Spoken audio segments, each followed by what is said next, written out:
Hello, ladies and gentlemen. Once again, this is Jeremy Smith. I hope everyone has been enjoying all the new content that I've been producing. It's been great reading all your comments and your feedback.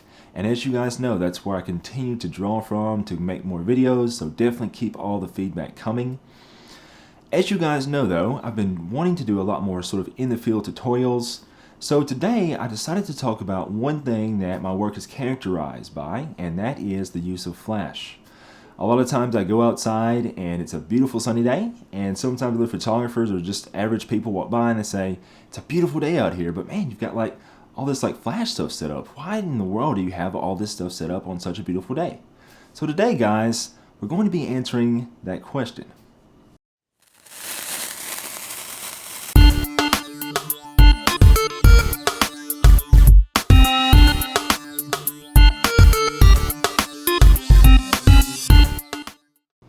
Alright guys, so if I had to answer the question, why use flash outside in one word, that one word would be control.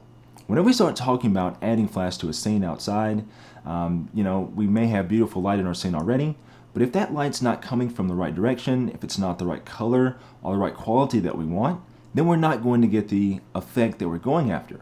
Whenever we add flash to the scene though, we have a lot more control over all those things. We'll go ahead and take a look at things in the field and I'll show you how this all comes together. First of all though, I'd like to thank Sam for coming out and helping me out with this. Without a beautiful subject to photograph, well, I couldn't do any of this. Anyways guys, let's go ahead and take a look at things in the field and we'll go from there.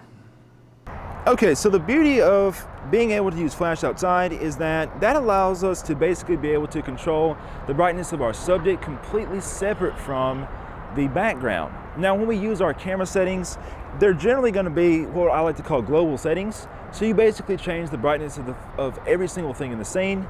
So if I go ahead and take a photograph of Sam here with absolutely no flash, let's see here, so I'm going to go ahead and kind of meter things. We're kind of losing light relatively fast at this point in the day. I'm shooting at 100 ISO and f2 and 1/125th of a second. And basically, this is the look that we get. Now it looks pretty good here. Right now the background is about the same brightness as Sam, but you can see if I go in here and I decide to make my background brighter, I could drop down my shutter speed perhaps to an 80th of a second in this case, and you can see I can get a little bit more light in the background. And this is actually a very, very good photograph. And keep in mind guys, this is not like a natural light versus flash thing. This look is still very, very good.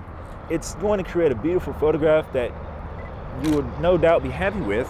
But a lot of times as a photographer, we want to have diversity in our images, so we may want a little bit different look.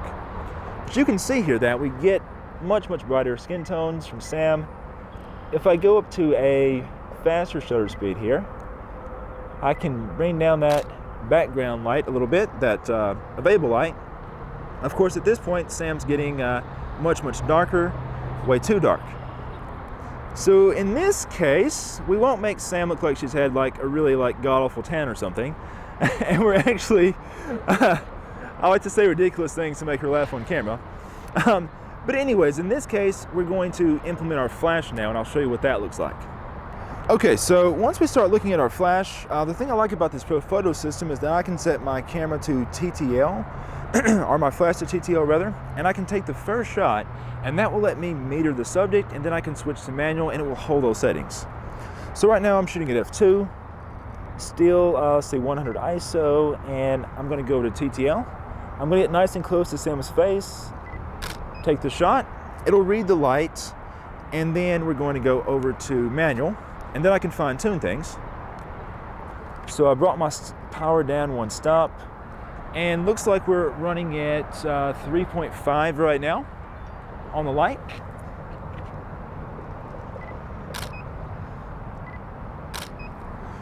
So that's where we are with our flash. And this other shot, I'll go ahead and do this one real fast too. I'll turn the light off. This is going to be where we are without our flash. So you can see pretty big difference between both of these shots. I still think my flash power is a bit hot, so I'm going to bring it down. I'm going to bring it down about a third of a stop, because we want just ever so slightly, and I'm going to That's the other thing I like about the system, is that I can bring it down even in 10th stop increments. Okay. Okay, Sam, turn towards the light a little bit. There you go.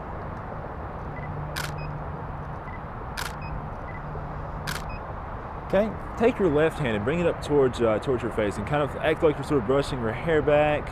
Okay, like that. Should I look Just a little bit. the other direction? Or do you want me Just right here, just look.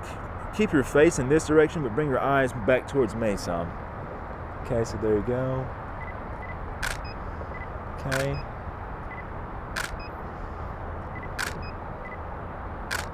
Thanks a lot, truck, in the background.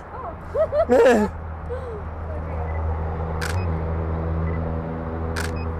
Okay.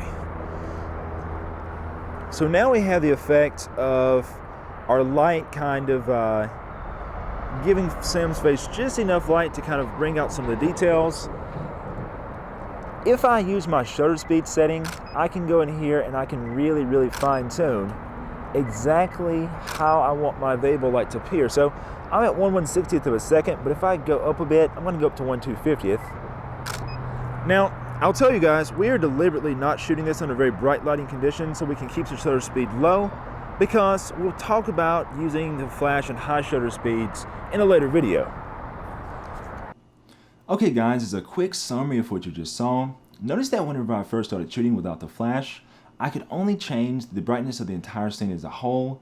So as I started affecting Sam's brightness, I affected the background as well, and vice versa. As soon as I implemented the flash, that allowed me to be able to light up Sam and then use my shutter speed to be able to change the brightness of the background completely separately.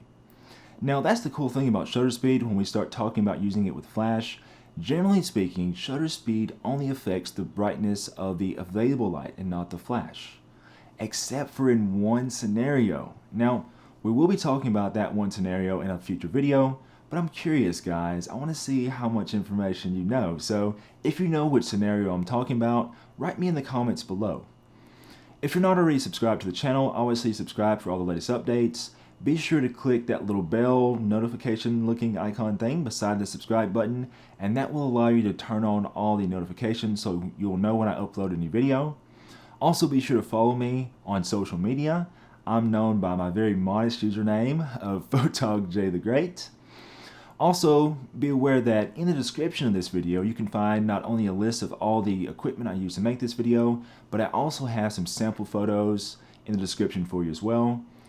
During the video, I showed you the unedited files, but I'm going to leave you guys with a little brief montage of all the edited photos from the shoot. And of course, well, that's actually about it. So if you have questions, just write me in the comments below and I'll be sure to follow all your feedback. Until next time guys, this is Jeremy Smith, signing off.